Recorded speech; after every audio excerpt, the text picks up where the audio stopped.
સૌપ્રથમ એક મહત્વના સમાચાર મળી રહ્યા છે તેની તરફ નજર કરીએ। શામળાજીના બોરનાલા ગામે પોલીસ ટીમ પર હુમલો કરવામાં આવ્યો છે। તો એક બુટલેગરે આ પથ્થરમારો કર્યો છે।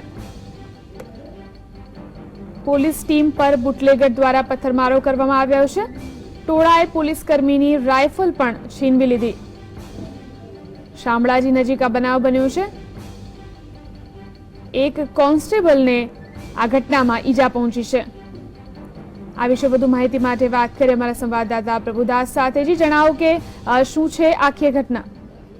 જનરલ અરવલ્લી જિલ્લામાં શામળાજી પાસે બોરનાલા ગામે આજે શામળાજીની પોલીસ દારૂના એક અડ્ડા ઉપર રેડ પાડવા માટે ગઈ હતી અને ગાડીઓમાં એક સરકારી ગાડી હતી અને એક ખાનગી ગાડી, એ બે ગાડીમાં પોલીસ કર્મીઓ હતા અને આ રેડ પાડવા માટે ગયા। એ દરમિયાન એ બુટલેગરોને ખ્યાલ આવી ગયો અને બુટલેગરોએ ગાડી ઉપર અને આ પોલીસ કર્મીઓ ઉપર પથ્થરમારો વરસાવ્યો હતો અને જેને કારણે સહબચાવની અંદર એક પોલીસ કર્મી રાઇફલ કાઢીને ગોળીબાર કરવાની તૈયારી કરતા હતા। તે દરમિયાન બુટલેગરો આવીને રાઇફલ પણ છીની લીધી હતી અને આ પોલીસ કોન્સ્ટેબલ ઉપર આ બુટલેગરોએ તલવારથી ઘા ઝીંકાયા હતા અને ઘા ઝીંકવાના કારણે ઘાયલ થયેલા પોલીસ કોન્સ્ટેબલ હિંમતનગરની એક ખાનગી હોસ્પિટલ ખસેડવામાં આવ્યો છે।